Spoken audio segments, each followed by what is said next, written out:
ہر چیز کا ایک ٹائم رکھا ہے, ہر چیز ایک وقت پر اچھی لگتی ہے. وقت سے پہلے آپ کوئی چیز کسی کو سکھانا شروع کر دیں تو وہ صلاحیت نہیں ہے, معاشرے میں کیا پھیلے گی؟ بے حیائی پھیلے گی.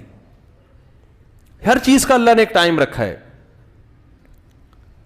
جس طرح سے اسکولوں میں بے حیائی پھیلائی جا رہی ہے, بچیوں کے لباس دیکھیں, صبح موسیقی, ادھر لڑکی کھڑی ہے ادھر لڑکا کھڑا ہے, اور پھر براڈ مائنڈڈ بنتے ہیں کہ کچھ نہیں ہوتا, اتنا زیادہ چھوئی ہوئی بننے کی ضرورت نہیں ہے. بہت سے لوگوں کی یہ بھی رائے ہے کہ معاشرے میں جب کھلی چھوٹ دے دی جائے گی تو لوگ ان چیزوں کے عادی ہو جائیں گے, پھر کوئی حرکت نہیں کرے گا. جس معاشرے نے کھلی چھوٹ دی ہے ان کے حالات جا کے دیکھو. جس ملک میں جتنا پردہ ہے اس ملک میں جنسی درندگی کے واقعات کا ریشو بہت کم ہے. یہ بے حیائی ایسی چیز ہے کہ اس میں پڑھنے کے بعد انسان ایسا نہیں ہوتا کہ اس کا دل بھر جائے اور وہ واپس آ جائے, نہ, اس میں بریکیں فیل ہیں. چرس اور ہیروئن میں کیا کبھی ایسا ہوا کہ ایک دفعہ جی بھر کے پینے دو پھر انشاءاللہ نہیں پیے گا؟ نہ, وہ تو جتنا پیے گا نشہ بڑھتا چلا جائے گا.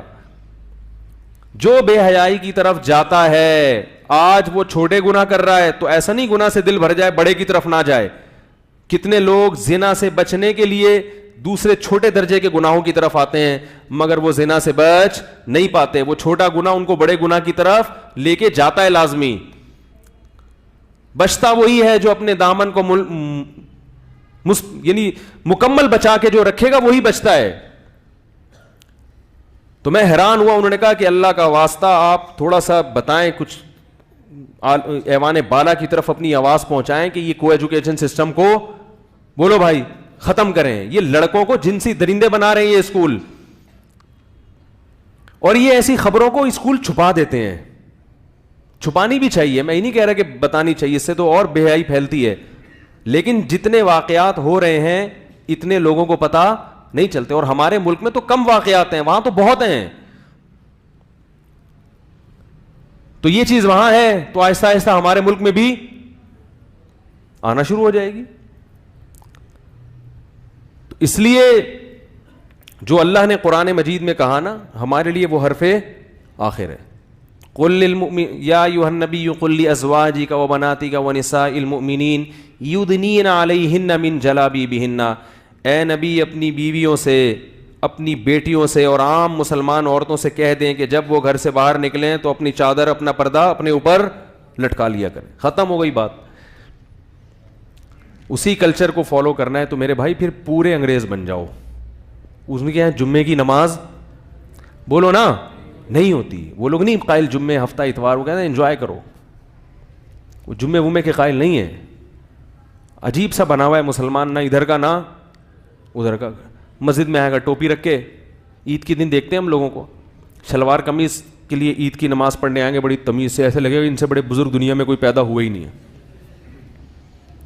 دلہے ہوں گے نہائے دھو کے, سرمے بھی بعض لوگ لگا لیتے ہیں, اور سر پہ وہ پڑا تیار شیرا نماز رو کے عید میں دعائیں مانگ رہا ہوگا. اس کے بعد فلم دیکھنے دوستوں کے ساتھ پینٹ شرٹ پہن کے, فوراً اسٹائل کیا ہو جائے گا جا رہا ہے بھائی. تو پتہ ہی نہیں چلتا یہ ہے کیا. اسلام ماڈرنزم کے خلاف نہیں ہے, یاد رکھو. یہ بہت بڑی ایک مصیبت ہمارے معاشرے میں کھڑی ہو. ہم سمجھتے ہیں کہ اگر ہم دین پر چلے تو ہم بہت زیادہ پیچھے ہو جائیں گے. بچی کو آپ اگر ایسے اسکول میں پڑھا دیں جہاں ذرا تہذیب سکھائی جاتی ہے, ذرا پردے کا ماحول ہے, تو کیا ترقی میں پیچھے, اس کا یعنی پردہ کر کے ترقی سے کیا تعلق ہے اس کا بھائی. وہ خود بھی محفوظ ہو جائے گی, اور جو لڑکے ہیں جو اس کو دیکھ کے ہوس کی نگاہوں سے دیکھتے ہیں ان کی نگاہیں بھی کیا ہو جائیں گی, محفوظ ہو جائیں گی. بس لبرل بننے کا شوق ہے. ہمارے بزرگوں نے اس بات کی بھی بہت احتیاط کی ہے کہ کسی نو عمر لڑکے کو بھی بڑی عمر کے لڑکوں سے فری ہونے کی اجازت بولو بھائی نہ دی جائے. اتنا براڈ مائنڈڈ بننے کی ضرورت نہیں ہے. میں دیکھتا ہوں یہاں بعض لوگ اپنے بچوں کو لے کر آتے ہیں, وہ چھوڑ دیتے ہیں, بچہ کبھی ادھر جا کے چمٹ رہا ہے, کبھی اس کی گود میں جا کے بیٹھ رہے ہیں, ان کو فکر ہی نہیں ہوتی. میں کہتا ہوں کیوں ایسے کہنے, تو سارے نمازی ہیں. احتیاط بہرحال کیا ہے, کیا اس زمانے میں بچوں کے ساتھ برائیاں نہیں ہوتی کیا آپ اتنے نیک بن گئے ہو کہ آپ بالکل آنکھیں بند کر کے بیٹھ گئے ہو, دنیا میں کچھ ہو ہی نہیں رہا, سب صحیح ہو رہا ہے. ہم نے اپنے بڑے علماء کو, بزرگوں کو دیکھا ہے کہ اپنے بچوں کو بڑوں کے ساتھ کھیلنے نہیں دیتے تھے. قرآن نے کہا ہے کہ بستر الگ کر دو, حدیث میں آتا ہے کہ بستر کیا کر دو, الگ کر دو. علماء نے یہاں تک بیان کیا ہے کہ بچہ جب 10 سال کا ہو جائے تو وہ اپنی بہن کے ساتھ ایک بستر پہ, بولو نا, نہیں سو سکتا, کہ اجازت نہیں ہے سونے کی, الگ کرو اس کا بستر. جب بہن کے ساتھ نہیں سو سکتا تو گرل فرینڈ کے ساتھ کیسے گھوم سکتا ہے بھائی؟ وہ سگی بہن کے ساتھ جب اتنا فری ہونے کی اجازت نہیں ہے, کس قدر تباہ ہو گیا ہے معاشرہ. جا کے دیکھو آپ.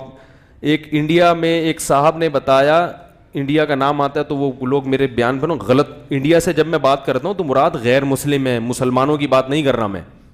جب اس قسم کی کوئی بات کرتا ہوں تو مراد کیا ہوتا ہے؟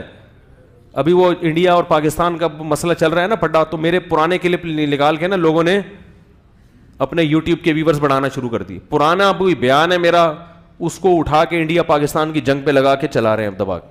میں نے کماؤ پیسہ, تمہیں آخرت کا تو خوف ہے ہی نہیں ذرا سا بھی. تو وہ خام خامے جو ہے نا وہ پرانی چیزیں نکال کے وہ چلا رہے ہیں. وہ تو شکر ہے میرے بال تھے اس وقت. اب یہ ایک بڑا فائدہ ہو گیا بال کٹانے کا کہ بھئی وہ لوگوں کو تاریخ سمجھ میں آ جاتی ہے کہ یہ 2019 کا نہیں ہو سکتا بیان, کیونکہ اس میں کیا ہیں, بال ہیں. 2019 کا کہ جو یہ تاریخ بتا رہے ہیں, یہ جو بال ہیں نا میرے, یہ سر کی جو اب پوزیشن ہے, یہ ڈیٹ بتا رہی ہے کہ یہ بیان 2019 کا ہے, 2018 کا نہیں ہے, یہ جو آج بیان کر رہا ہوں میں. اور وہ جو بیان انہوں نے چلایا وہ 2019 کا نہیں ہو سکتا. اور یہ جو انڈیا پاکستان کا میں اختلاف چل رہا ہے یہ 2019 میں چل رہا ہے. تو اس سے بھی ایک الحمدللہ فائدہ ہو گیا کہ یہ فائدے ہوتے ہیں ہر چیز کے بھائی. حکمت اللہ کے ہر کام میں کیا ہوتی ہے؟ حکمت ہوتی ہے. ٹھیک ہے نا. تو کسی نے بتایا کہ ایسے غیر مسلموں میں حالات پیدا ہو گئے ہیں کہ بچیاں اپنے محرم رشتہ داروں سے بھی محفوظ نہیں ہیں. جنسی درندہ بنایا جا رہا ہے انٹرنیٹ پر, یوٹیوب پہ آپ دیکھیں جو چیزیں پھیل رہی ہیں. پھر اسکولوں میں تو یہ انسان کم ہے, مرد ہے تو وہ مذکر ہے, عورت ہے تو وہ کیا ہے, مؤنث ہے. یہ ایک امیج انسانیت کا دنیا کے سامنے جا رہا ہے.